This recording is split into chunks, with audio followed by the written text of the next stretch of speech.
in what appears to be his response to President Muhammadu Buhari's order to security agents to be ruthless with those who try to foment trouble during the rescheduled general elections. PDP presidential candidate Atiku Abubakar has said that the military has no role to play in the conduct of elections.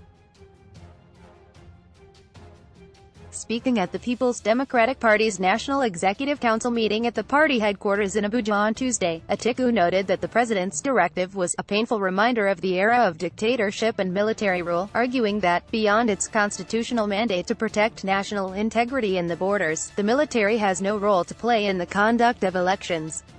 The former vice president also counseled all security agencies to uphold our Constitution with an understanding that voting is a civil activity and civic responsibility. He also advised the Independent National Electoral Commission to ensure that all logistical challenges are addressed between now and Saturday, and that all materials retrieved from the field are inspected by participating political parties before the commencement of the elections. In the message entitled, Remarks at PDP NEC Meeting by His Excellency Atiku Abubakar GCON, former Vice President of Nigeria and presidential candidate of the PDP, the presidential hopeful said, I find it necessary to, firstly, pay tribute to every member of our great party, and our long-suffering people who directly bear the costs of the cancellation of the first phase of our general elections that was to commence on February 16, 2019. I am sure we can all relate to the losses and burden on our citizens who traveled to various destinations for the exercise. This is in addition to the burden on election personnel willing to sacrifice in furtherance of our democracy. Inadequately prepared and yet deployed to the hostile centers, these personnel, like us all, have also become victims of the potentially destructive path upon which our country has been thrust. Nevertheless, together we stand, poised on the edge of victory, but we must not let down our guard or lessen our resolve, as we have an opponent who will stop at nothing to retain power. Our goal is not to gain power for our own sake, but for the people of our country who have been so hard hit by 4 years of APC cluelessness and incompetence. 4 years which have seen 14 million more of our people without jobs, more of our people killed than ever before, and more of our people living in extreme poverty than any other nation on this planet.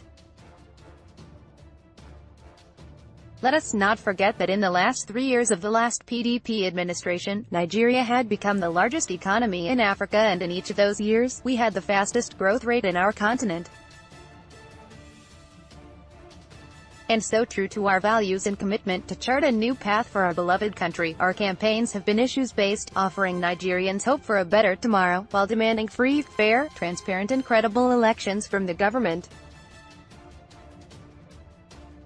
The feedback from our supporters throughout the country confirmed their desire and willingness to entrust their destiny to us as a viable alternative to their hopelessness. However, it now appears that our participatory democracy, which we have enjoyed for 20 years, which empowers our citizens to decide who leads them, is under threat. This is worrisome, considering the great sacrifices, including the ultimate sacrifice made by many to uphold the tenets of democracy in our country.